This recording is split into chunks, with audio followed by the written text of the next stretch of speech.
O Redação PFC começa agora. O Redação PFC 242 começou. Estamos no ar dia 17 de janeiro de 2026. O meu nome é Augusto e ele está aqui comigo, Marcos Boas. Tudo bom contigo? Fala pessoal, tudo bem? 17 de janeiro, quarto Redação PFC de 2026. Faltam apenas 348 dias para acabar o ano. Tá acabando, né, Augusto? Tá quase no fim, né? Tá quase no fim. E hoje vamos dar parabéns para todos os pizzaiolos, porque hoje é Dia Mundial do Pizzaiolo. Você já foi pizzaiolo por um dia? Já. Eu tenho forno de pizza aqui em casa. Já fui pizzaiolo por alguns dias, mas faz tempo que eu não faço mais, porque dá trabalho pra caralho. Parabéns aos pizzaiolos, diga-se de passagem. Gosto muito de pizza. Parabéns aos bons pizzaiolos. Os que fazem a pizza meia boca, não fica parabéns. E no Brasil é dia dos Tribunais de Contas. Então fica aí o parabéns para o pizzaiolo e para o Tribunal de Conta. E vamos para as efemérides. Em 38 a.C., na República Romana, o então triunviro Otaviano divorcia de Escribônia e se casa com Lívia Drusa, terminando a frágil paz entre o segundo triunvirato e o sexto Pompeu. O pessoal percebe que no Redação PFC sempre dava para pegar um pouco de história romana, né, da antiguidade. Então fica aí mais uma aí. Eu gostei da Escribônia. Escribônia, eu gostei desse nome. Acho que ele se divorciou por causa do nome dela. Tem que chamar de meu amor só, né? Porque começa a chamar de outra forma. Não. Como é que você dá um apelido carinhoso para a Escribônia, hein, Augusto? Fala pra mim. É Bobô. Boninha. Em 17 de janeiro de 1706 nasceu Benjamin Franklin, um polímata estadunidense, considerado um dos pais fundadores dos Estados Unidos, um dos líderes da Revolução Americana, também conhecido por suas citações e experiências com a eletricidade. Ele inventou o para-raio, por exemplo. Dizem que ele descobriu lá, ele provou o negócio da eletricidade com a pipa e tal, mas eu já sei que aquela história é meio mentirosa, né? Porque não daria pro cara estar com a pipa, tomar um raio na pipa e não morrer. Mas o cara era bom, ele fez umas paradas interessantes aí com eletricidade, provou umas coisas importantes aí. E para quem está se perguntando, um polímata é uma pessoa com conhecimento profundo e amplo em diversas áreas do saber humano, como ciência, arte, filosofia e literatura, indo muito além da superficialidade e está aí se conectando, né, com os diferentes campos para inovar e atuar. Você acha que nós somos polímatas, Zé Augusto? Como a gente está sempre aqui trabalhando com os mais diversos assuntos, eu também acho que nós somos polímatas. História, corrida, esporte, música e literatura, muito. E em 17 de janeiro de 1899 nasceu Alphonse Gabriel Al Capone, o nosso querido Al Capone, um homem de negócios e gangster norte-americano que liderou um grupo criminoso que geria diversas atividades criminosas lá nos Estados Unidos, né? Principalmente o comércio e contrabando de bebidas durante a era da lei seca nas décadas de 20 e 30. Por ironia do destino, ele foi preso por sonegação de imposto, né? E não por todos os outros crimes. E acabou indo pra cadeia por causa de sonegar imposto. Acontece, né? E o Al Capone tem a música que o Raul Seixas fez, né? Hey, Al Capone, vê se te é assim dessa maneira, meu nego. Chicago não aguenta. Chicago, né? Que ele dominava o bagulho. Nós fomos lá em Chicago, aí, ó. Em 1909 foi fundada a Universidade Federal do Amazonas. Em 1917, os Estados Unidos pagam à Dinamarca 25 milhões de dólares pelas Ilhas Virgens. E hoje eles estão querendo invadir, né? Por que não compra a Groenlândia, né?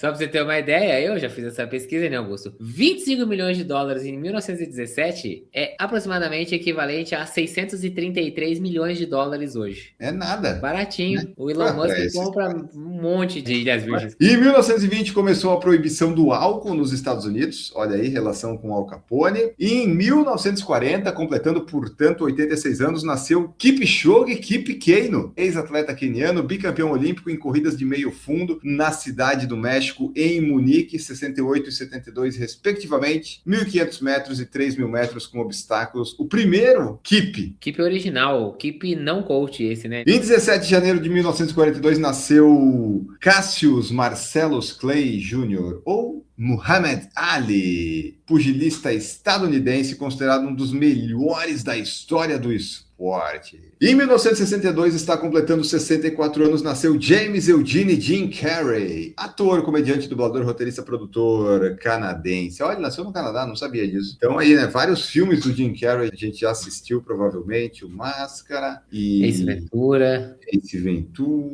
Debi Lloyd é dele? Não. É? Clique. Não, é o Mentiroso é dele. O Clique é do Adam Sandler, né? Esse, certeza. Exatamente. Ah, é o Todo-Poderoso. Todo-Poderoso é do Jim Carrey. Ah, eu falei o Mentiroso. Ah, isso, tem o Todo-Poderoso e tem o Mentiroso. Tem os dois, né? É verdade.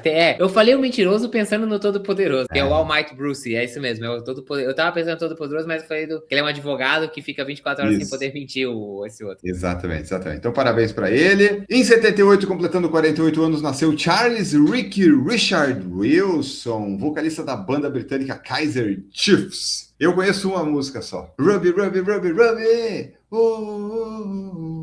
Você vai botar no seu YouTube Premium aí agora, você vai ouvir, você vai conseguir lembrar dessa música. Bota lá no refrão. Ruby, Ruby, Ruby, Ruby.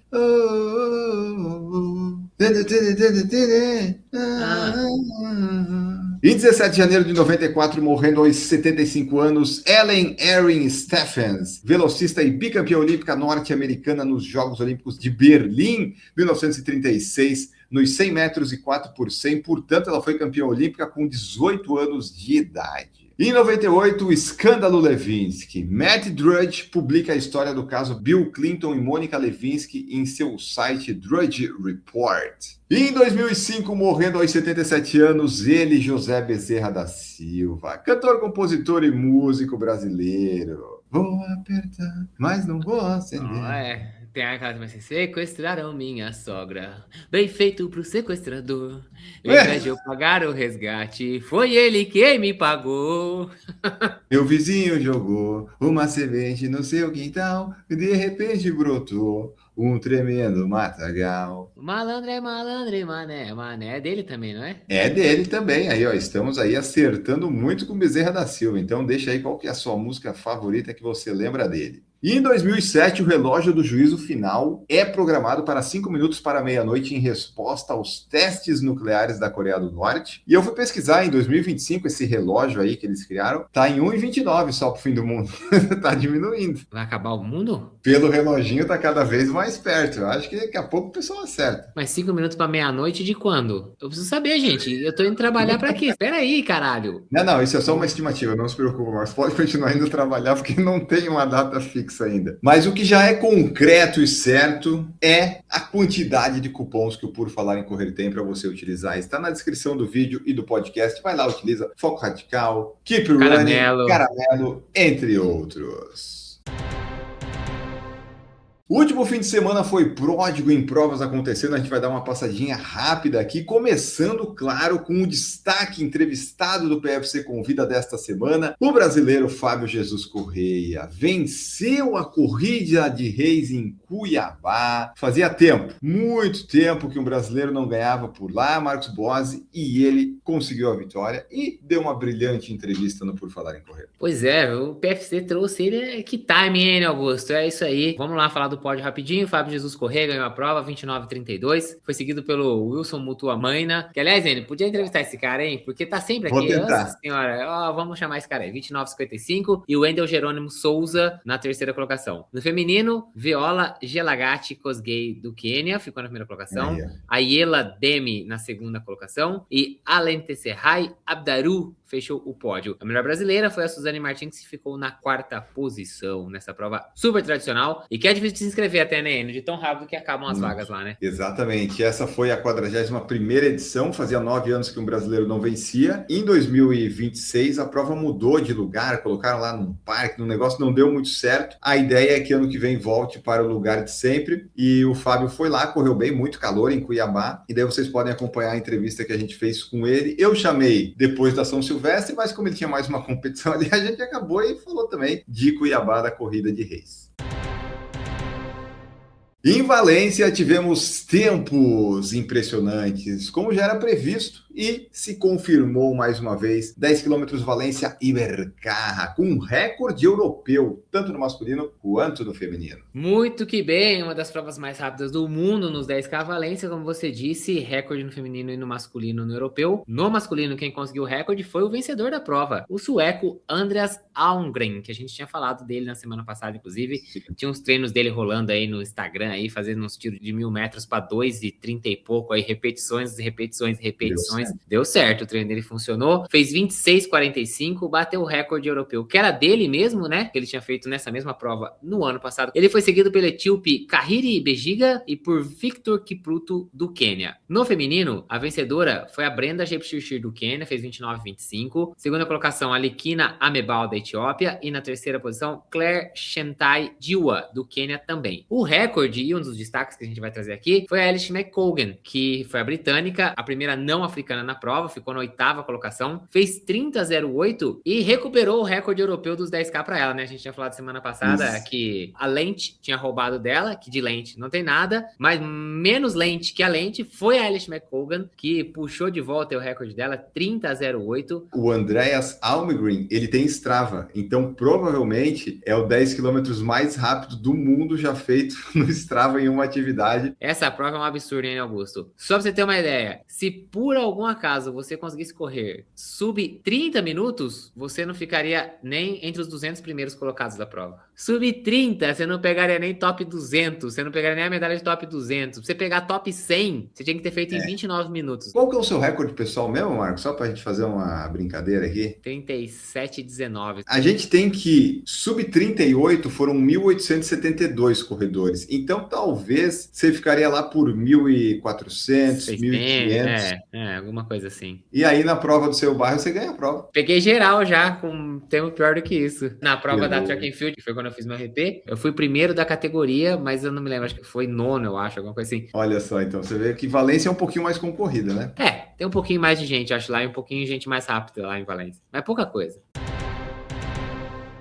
Na Maratona da Disney não tivemos vitória brasileira, então a gente só vai trazer aqui quem venceu só para não deixar de falar, mas a expectativa era que o Vanilson conseguisse mais um título, o tetracampeonato, mas ele teve cãibra lá depois da meia maratona, o ritmo caiu e ele não conseguiu manter, ainda assim completou a prova, porque estava lá na Disney e tal, aquela coisa toda, chegou em nono com 2:45,46, mas infelizmente não conseguiu a vitória, mas ele passou a meia 2 minutos na frente, tipo assim, era aquela coisa, não perde mais, exceto se maratona é maratona, né? Deu cãibra e infelizmente não deu. Pois é, aí no masculino quem levou foi o Matt Hensley com 2:29,37 e acabou que outro brasileiro foi o mais bem colocado, né? O Fredson Costa, que já foi campeão lá acho que 7 vezes, se eu não me engano, fez 2:41,14 e foi o 5º colocado no geral, foi o brasileiro mais bem posicionado. No feminino, a vencedora foi a Brittany Charbonneau com 2:54,48. Essa prova aí que, como a gente já falou semana passada, né? Super tradicional entre os brasileiros. O Adriano Bastos já ganhou 8 vezes, o Fredson Costa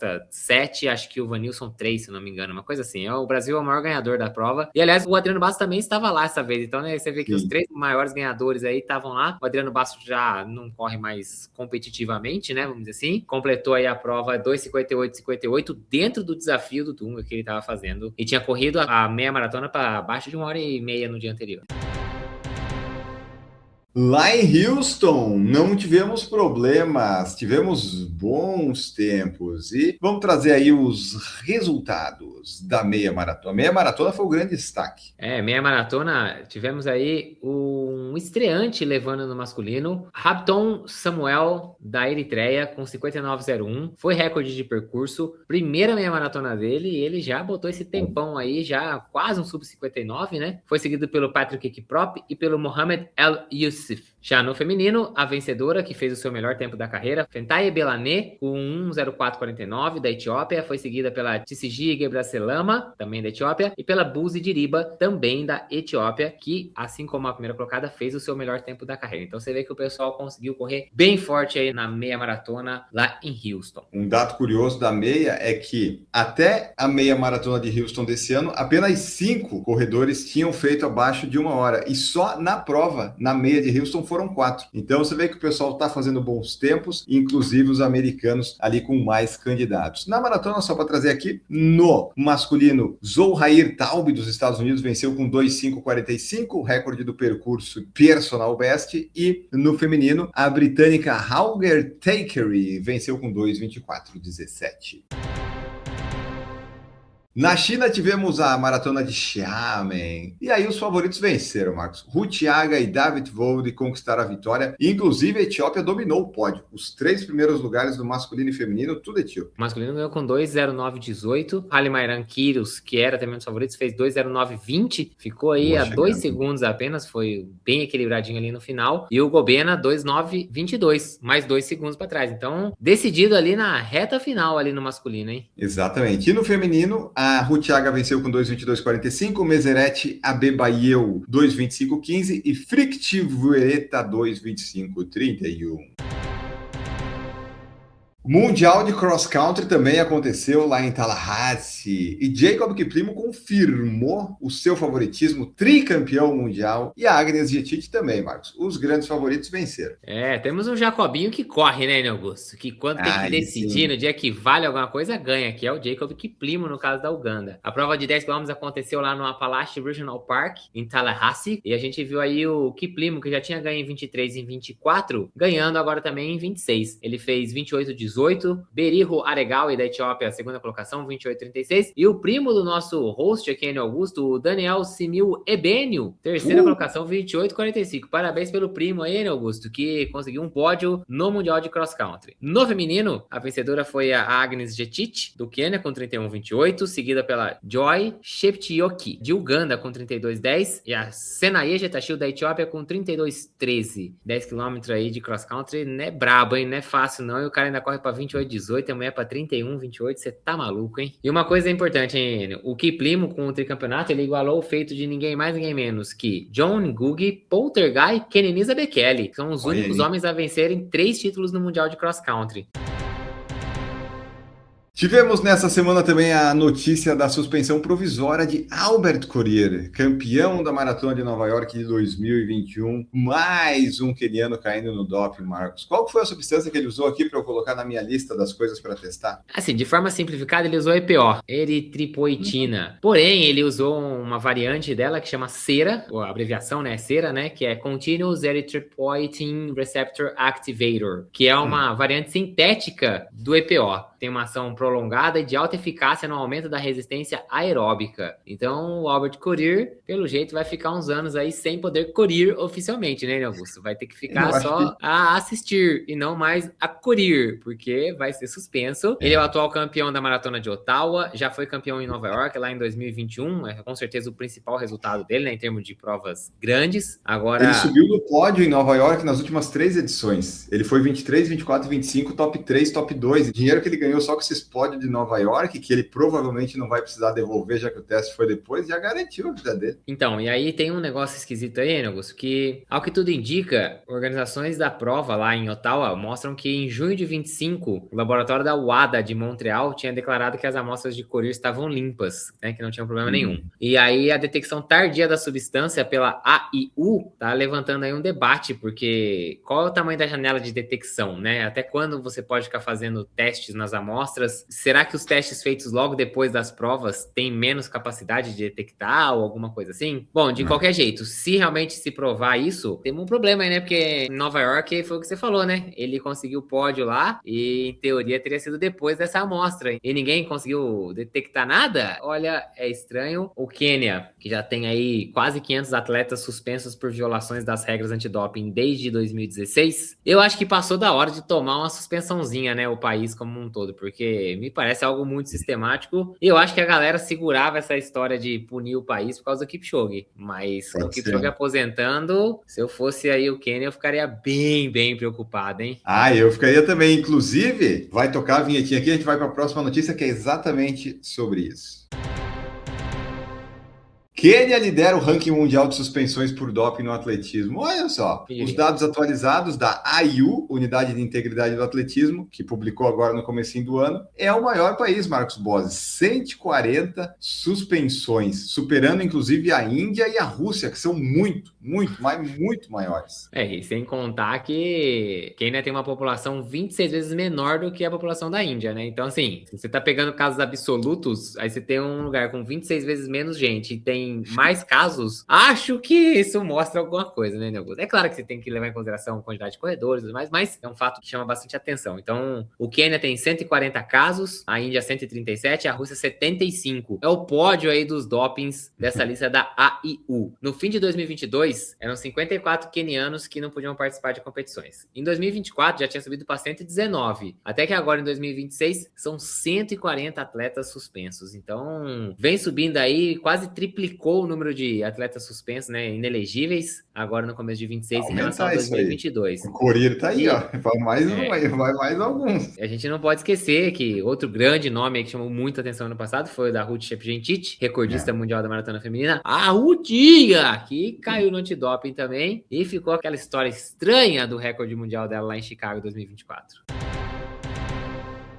E já que estamos nessa linha do Quênia, lá em setembro do ano passado, saiu um relatório, uma notícia que a WADA, que é a agência antidoping, alegou que a agência antidoping do Quênia estava em não conformidade com o que deveria ser com o código ali deles. O negócio tá complicado, né? Eu acho que é o que você falou. Agora que o Kipchoge aposentou, eles vão dar uma esperadinha aqui e acolá, mas daqui a pouquinho, ó, Quênia, não vai dar mais para competir, gente. Vocês vão ter que dar uma segurada aí. A gente viu algo parecido acontecer com a Rússia, né? Depois que foi investigado, descobriu-se lá aquele caso de doping sistemático, né? Um doping quase governamental, vamos dizer assim. E não acho difícil que algo parecido aconteça com o Quênia, não. A WADA fez essa auditoria em maio de 2024, identificou aí esses pontos de não conformidade, vamos dizer assim. Segundo a WADA, se esses itens, né, esses temas não forem resolvidos, a ADAK, que é a agência antidoping do Quênia, vai perder aí vários privilégios, incluindo financiamento e participação em programas da Agência Mundial Antidoping. Além disso, os representantes do Quênia serão impedidos de ocupar cargos em conselhos ou comitês e o país pode, inclusive, ficar inelegível para sediar eventos sancionados pela WADA. Vamos ver aí se o pessoal do Quênia se mexe e faz alguma coisa. O negócio realmente não tá nada bom e acho que já tá na hora da WADA,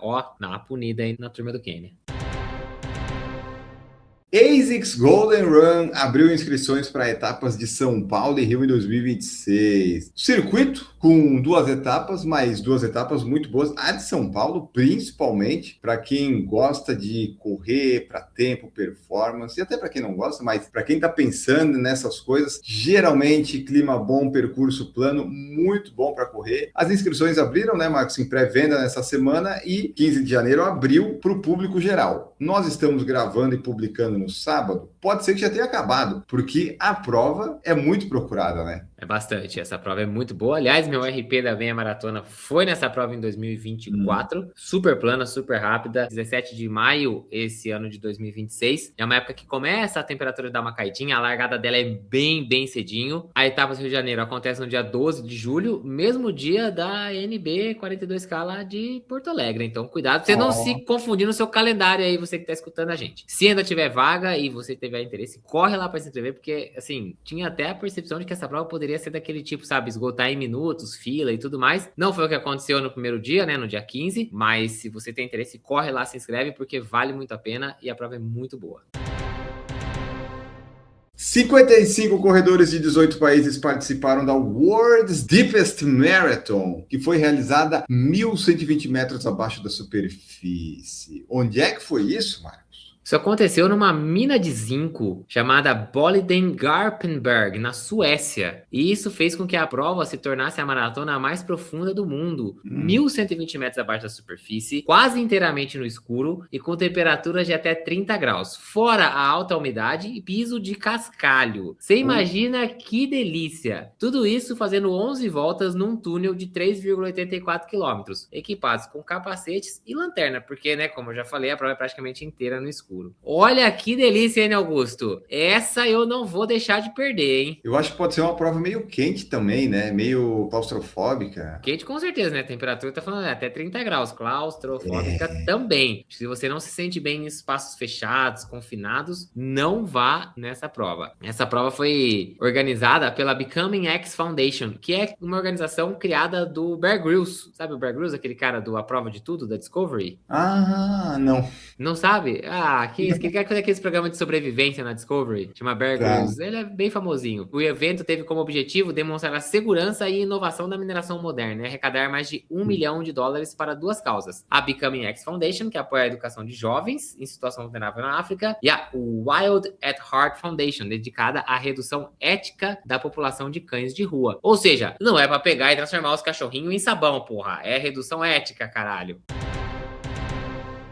Continuando em túnel e lugares talvez claustrofóbicos, mas desse climatizado. Dubai, olha aí, ó, propõe túnel climatizado de 93 quilômetros para corrida e chama atenção. Eu não sei se isso é bem verdade, mas como Dubai tem umas coisas meio loucas, eu coloquei aqui porque isso aí rende uma notícia boa para encerrar o Redação. Não dá para duvidar, aqueles caras não têm juízo e têm muito dinheiro. Sabe quando junta essas duas coisas, né? Sai uns bagulho absurdo. Dubai apresentou essa ideia aí muito maluca, que é a criação de um túnel de 93 quilômetros de extensão, totalmente climatizado e projetado somente para a prática da corrida. Seria um corredor aí contínuo e que o pessoal pudesse fazer treino protegidos do calor e do trânsito urbano. Para ter uma ideia, durante boa parte do ano as temperaturas passam dos 38 graus, a umidade é bem alta também, fica meio difícil do pessoal correr. Então esse túnel ele eliminar todos esses problemas climáticos, além de oferecer um ambiente seguro, uma vez que não teria tráfego de veículos lá dentro, né? Somente... Seria uma esteira, praticamente. Quase isso, né? Mas assim, depende. Tem esteira que é numa academia que é calor. Aí esse caso aqui seria melhor, né? É, que eu digo que não tem nenhum ambiente externo, né? Você só tem que correr. Não tem nenhuma interferência de vento, de altitude. Não, é só ali na temperatura ideal padrão, no planinho para correr. O que acontece aqui, segundo os estudos, o custo desse túnel estaria entre 120 e 180 milhões de dólares por quilômetro. Calma, você achou então, que era só esse o valor? Aí você... Faz um de 10, não precisa fazer 90. Que resultaria num investimento total entre 12 e 17 bilhões com B de bananada. Aí fica um pouco mais complicado. Calor, gente. E o outro problema seria a questão aí de como manter resfriado quase 100 quilômetros de espaço fechado no meio do deserto, né? É claro que isso traz aí preocupações energéticas. Será que vale a pena, né?